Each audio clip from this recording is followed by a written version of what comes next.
Hello, this is Corey the Keyblade Wielder. We are back for another commentary. Yeah, first I've done 3 commentaries, and the reason I'm doing a 4th one because I'm trying to make 5 until I go back to making my other random videos. So hopefully you guys don't mind about this. I promise you round 5 will be where I do a stopping point, and then I'll do the other videos. So, right now this is Disney versus non-Disney villains, round 4. And let us begin!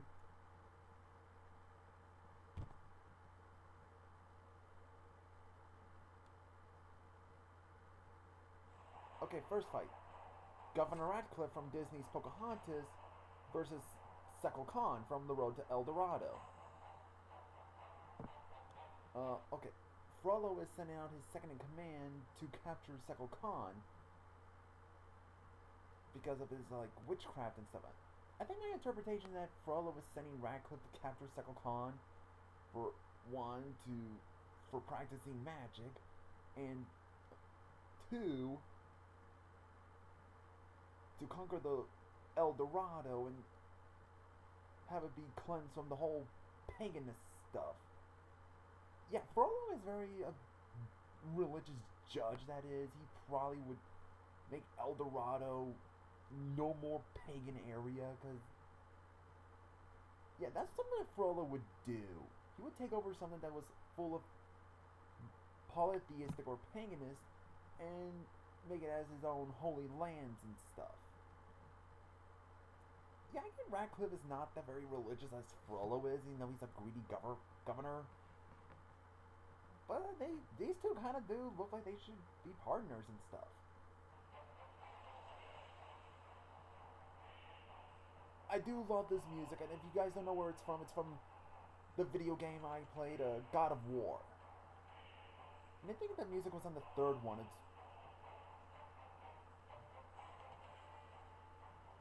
And Ratcliffe is gathering all his forces to go to El Dorado, conquer the lost city of gold. I guess El Dorado is no longer the lost city then.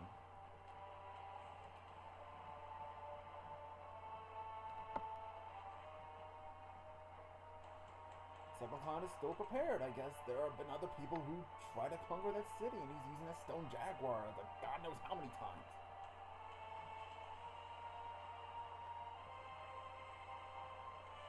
Kind of interesting though. A bullet can shoot it right in the eye. It's like glass. I guess that's not surprising. I shouldn't be.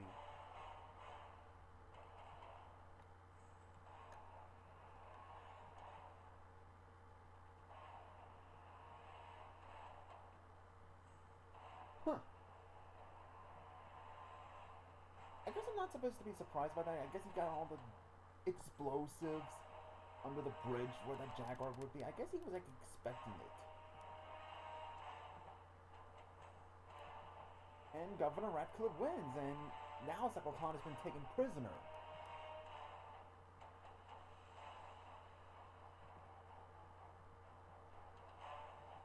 Oh boy, I feel bad for this guy. Okay, next fight. Prince John from Disney's Robin Hood versus Warren T. Rat from An American Tail. Even though the round 3 had the Caterwaul from An American Tail 5 Goes West, which is actually a sequel. And now in round 4 we get the first American Tail movie where the villain first appeared. Well, Warren T. Rat, but Caterwaul appeared in the sequel, actually.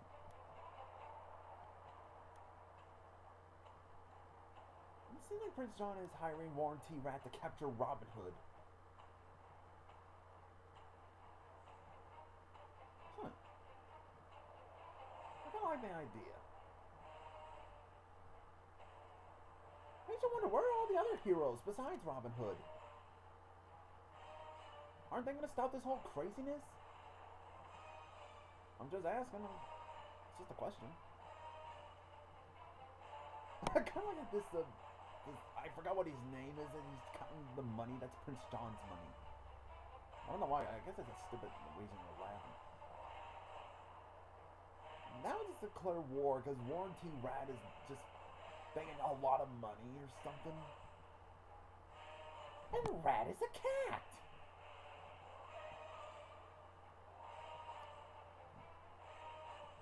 Yeah, Warranty Rat's not one of my favorite villains, but I do kind of appreciate him. And now the palace is in fire.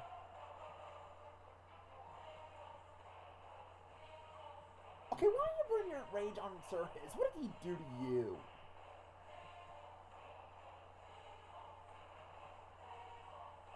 Okay, next fight. Okay, I love that this is the rivalry between Maleficent and Mock Swagger, which is awesome. And okay. Interesting that the supercomputer shows Mock the dinosaur, the villain that would help him would be Sharptooth. Which, okay, I have a hard time calling Sharptooth a villain because he's the main antagonist from The Land Before Time. He's not really a villain, he's an animal. He's not Scar or Jafar or Mog or anything. He's just an animal. He's a prehistoric animal. Whenever he sees someone he sees them as negative, and he would just see them as lunch. And I kind of find it weird that most animals in Land Before Time can talk while Sharptooth cannot. And yeah, all the other predators are just non-talking, and they're just savage. And Land Before Time is a good film, it was, and yeah, Land Before Time was a really good film. It was a really good film, and I know my friend Fattest Cat has really loved the series. And what I mean series is that there were a bunch of sequels, which 1, 2, 3, 4. I think I watched 4 Land Before Time movies, and they were the first 3 sequels of Land Before Time were okay-ish, but the other ones I know were not that great because they were probably not made by people who have such passion and respect for the original.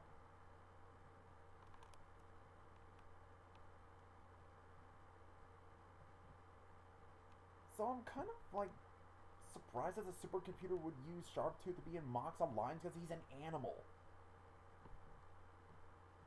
He's not a talking animal. I kind of thought it was stupid for a reason to hate Sharptooth because he's stupid. He's not. Okay, the reason why he's different from the other animals is because he's supposed to be a realistic animal. He doesn't need to be intelligent. He's an animal. Animals in real life are not that intelligent. They're special, but they're not. We don't see them drive cars or motor cars or go into wars and stuff. No, they're just animals. Sharptooth is an example of that. Sorry if this is tilting. I can't tell because I'm holding my iPad. Okay, continue.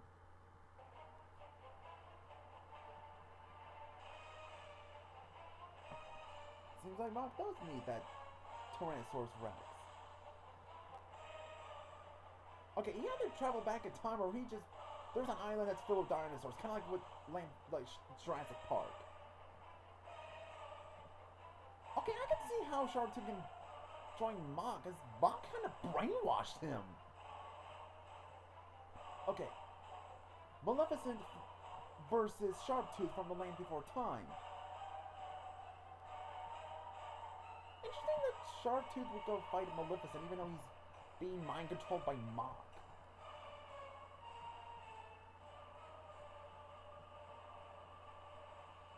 Okay, I like how this is. It's like they're in the same scene.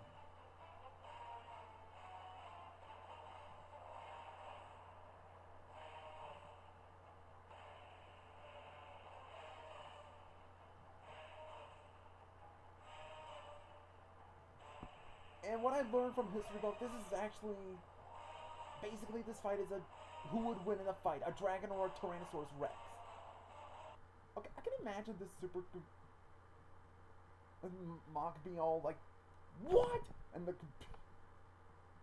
yeah, I can see his expression. I would imagine this whole conversation that the computer kind of forgot the information that Maleficent can turn into a dragon.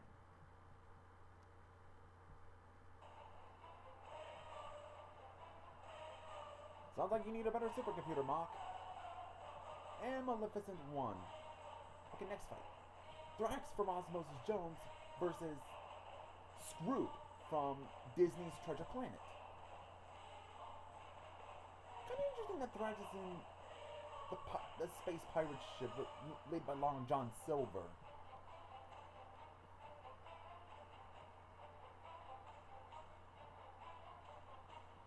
I'm not a big fan of Scroop, actually. He's an okay villain, in my opinion, and I was rooting for Thrax to win.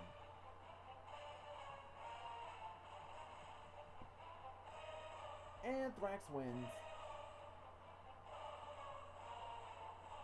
Next fight. Chernabog from Disney's Fantasia versus the Nightmare King from Little Nemo Adventures in Slumberland.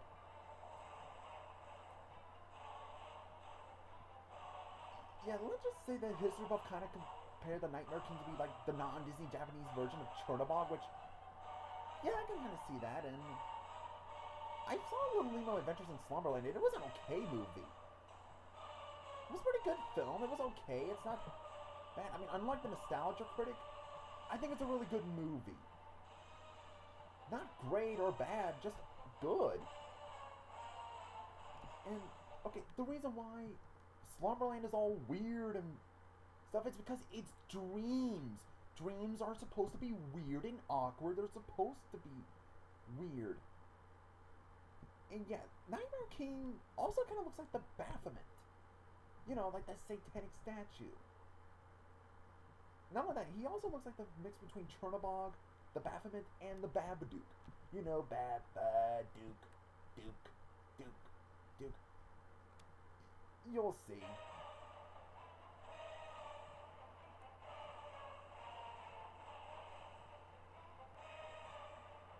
Yeah, the way he moves his arm like that kind of is like that. And the interesting part that the Nightmare King and Chernabog are fighting, because there was a prequel that explained why they are rivalry. Plus, those two are brothers. Interesting. You got Chernabog, who's supposed to be like representing Satan himself, who was like the ruler of hell. And then you have the Nightmare King, who's like the ruler of nightmares. Would that make the Nightmare King be the Satan of nightmares and dreamlands and stuff? Probably.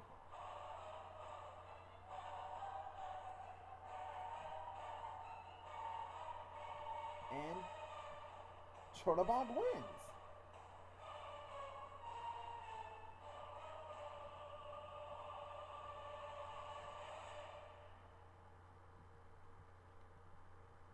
I gotta turn the volume down so I don't get a copyright claim, sorry. Okay, epilogue. Okay, I still love the God of War theme. Give props to these guys. Okay, in the epilogue, Shan Yu survived the avalanche, which is not really surprising. If you've seen the movie, he survived the avalanche, which is actually pretty cool. And along with the rest of his remaining Mongolian army.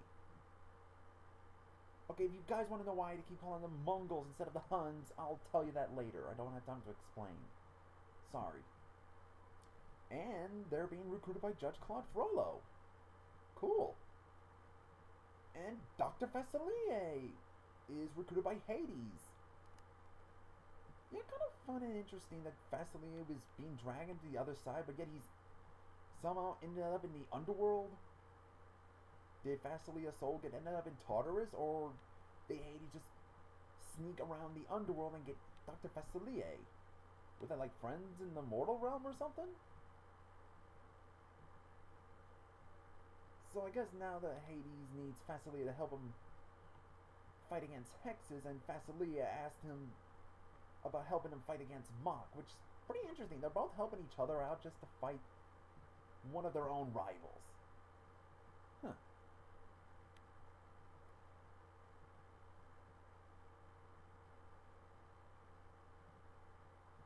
And now Facilier is all flesh and blood again.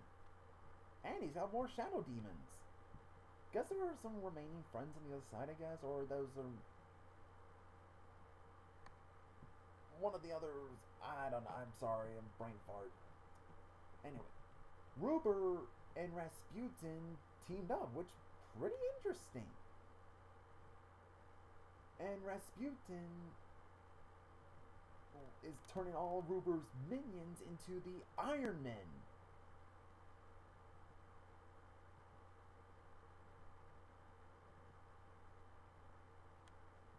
Okay, yeah, hold on. Yeah, one of the reasons I did like Ruber is that he has his potion. Okay, yeah, it says Acme, but just ignore that part. In the film, Ruber turned all of his men into like half human, half machines with weapons and stuff. And that's actually pretty cool. Another reason why he's one of my favorite villains.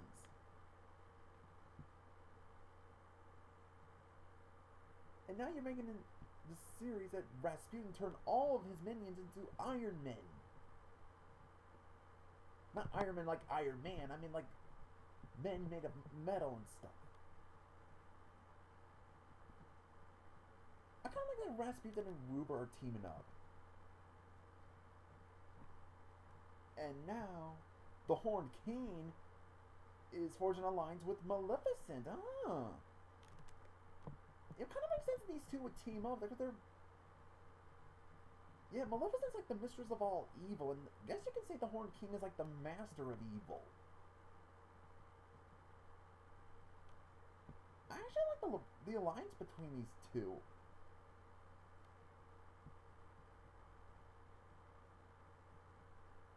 Cool.